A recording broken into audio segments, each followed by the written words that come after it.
Hi friends, welcome to our channel. என்னடா புக்ஸோடு இருக்குன்னு பார்க்குறீங்களா?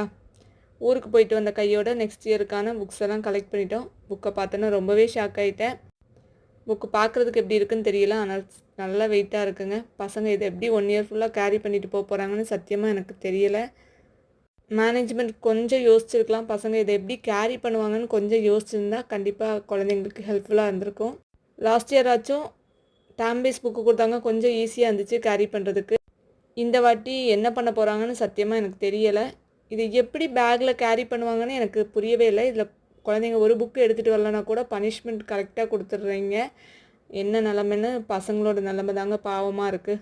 நான் படிக்கும்போது இப்படி தான் இருந்துச்சு. இப்போ ஜாஸ்தியாக இருக்க தவிர கம்மியாகலை. இந்த நிலமை கண்டிப்பாக ஒரு நாள் மாறணும்னு நினைக்கிறேன். நீங்கள் என்ன நினைக்கிறீங்கன்னு கமெண்ட்ஸில் சொல்லுங்கள். நீங்களும் இந்த மாதிரி ஃபேஸ் பண்ணிகிட்டு இருக்கீங்கனாலும் சொல்லுங்கள். கண்டிப்பாக நெக்ஸ்ட் இயர் ஆச்சும் மாறும்னு நம்புவோம். தேங்க்ஸ் ஃபார் வாட்சிங்.